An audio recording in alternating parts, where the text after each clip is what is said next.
एकादशियों में एक श्रेष्ठ अजा एकादशी भाद्रपद मास में कृष्ण पक्ष में मनाई जाती है, जो कृष्ण जन्माष्टमी के तीसरे दिन मनाए जाने के कारण खास महत्व रखती है।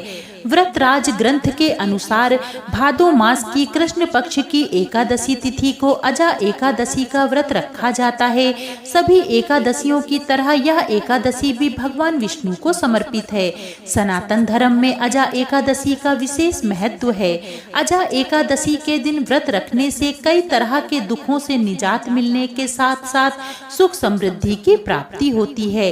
कहते हैं कि जो साधक साधिका सच्चे मन से इस एकादशी को करते हैं, उन्हें अश्वमेघ यज्ञ के बराबर फल की प्राप्ति होती है। तो आइए जानते हैं इस एकादशी से जुड़ी वास्तविक कथा, जिसे पढ़ने और सुनने मात्र से पापों का नाश होता है और पुण्य फल की प्राप्ति होती है। युधिष्ठिर ने कहा, हे पुंडरीकाक्ष, मैंने श्रावण शुक्ल एकादशी अर्थात पुत्रदा एकादशी का सविस्तार वर्णन सुना। अब आप कृपया करके मुझे भाद्रपद माह के कृष्ण पक्ष की एकादशी के विषय में भी बतलाइए। इस एकादशी का क्या नाम है और इसके व्रत का क्या विधान है? इसका व्रत करने से किस फल की प्राप्ति होती है? श्री कृष्ण ने कहा, हे कुंती पुत्र, भाद्रपद माह के कृष्ण पक्ष की एकादशी को अजा एकादशी कहते हैं। यह व्रत करने से सभी प्रकार के पाप नष्ट हो जाते हैं। इस लोक और परलोक में मदद करने वाली इस एकादशी व्रत के समान संसार में दूसरा कोई व्रत नहीं है। यह एकादशी व्रत का महात्म श्रवण करने से ही वैकुंठ लोक की प्राप्ति होती है। पौराणिक काल में भगवान श्री राम के वंश में अयोध्या नगरी में एक चक्रवर्ती राजा हरिश्चंद्र नाम के हुए। राजा अपनी सत्यनिष्ठा और ईमानदारी के लिए प्रसिद्ध थे। एक बार देवताओं ने उनकी परीक्षा लेने की योजना बनाई। राजा ने स्वप्न में देखा कि ऋषि विश्वामित्र को उन्होंने अपना राजपाट दान कर दिया है। सुबह विश्वामित्र वास्तव में उनके द्वार पर आकर कहने लगे, तुमने स्वप्न में मुझे अपना राज्य दान कर दिया। राजा ने सत्यनिष्ठ व्रत का पालन करते हुए संपूर्ण राज्य विश्वामित्र जी को सौंप दिया। दान के लिए दक्षिणा चुकाने हेतु राजा हरिश्चंद्र को पूर्व जन्म के कर्म फल के कारण पत्नी, बेटा एवं खुद को भी बेचना पड़ा। हरिश्चंद्र को एक डोम ने खरीद लिया, जो शमशान भूमि में लोगों के दाह संस्कार का काम करवाता था। हरिश्चंद्र स्वयं उस चांडाल के दास बन गए। उन्होंने उस चांडाल के यहाँ कफन लेने का काम किया, किंतु उन्होंने इस आपत्ति के काम में भी सत्य का साथ नहीं छोड़ा। जब इसी प्रकार उन्हें कई वर्ष बीत गए तो उन्हें अपनी इस नीच कर्म पर बड़ा दुख हुआ और वह इससे मुक्त होने का उपाय खोजने लगे। वह सदैव इसी चिंता में रहने लगे कि मैं क्या करूं, किस प्रकार इस नीच कर्म से मुक्ति पाऊं।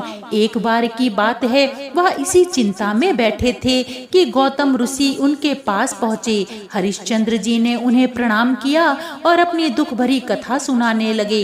राजा हरिश्चंद्र की दुख भरी कहानी सुनकर महर्षि गौतम भी अत्यंत दुखी हुए और उन्होंने राजा से कहा, हे राजन, भादो माह के कृष्ण पक्ष की एकादशी का नाम अजा है।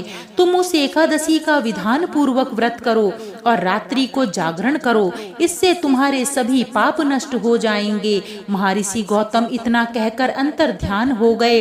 अजा नाम की एकादशी आने पर राजा हरिश्चंद्र ने महर्षि गौतम के कहे अनुसार विधान पूर्वक उपवास और रात्रि जागरण किया। इस व्रत के प्रभाव से राजा के सभी पाप नष्ट हो गए। उस समय स्वर्ग में नगाड़े बजने लगे और पुष्पों की वर्षा होने लगी। उन्होंने अपने सामने ब्रह्मा, विष्णु, महेश और देवेंद्र आदि देवताओं को खड़ा हुआ पाया। उन्होंने अपने मृतक पुत्र को जीवित और अपनी पत्नी को राजसी वस्त्र और आभूषणों से परिपूर्ण देखा। व्रत के प्रभाव से राजा को पुनः अपने राज्य की प्राप्ति हुई। वास्तव में एक ऋषि ने राजा की परीक्षा लेने के लिए यह सब माया रचाई थी, परंतु अजा एकादशी के व्रत के प्रभाव से ऋषि द्वारा रची गई सारी माया समाप्त हो गई और अंत समय में हरिश्चंद्र जी अपने परिवार सहित स्वर्गलोक को पधार गए। यह कहा सुनाने के बाद मधुसूदन भगवान ने युधिष्ठिर जी से कहा, हे राजन, यह सब अजा एकादशी के व्रत का प्रभाव था।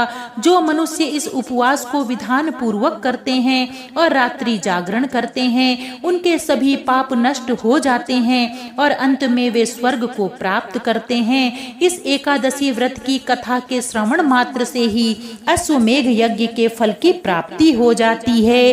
तो प्रेम पूर्वक बोलिए श्री हरि विष्णु की जय, एकादशी माता की जय।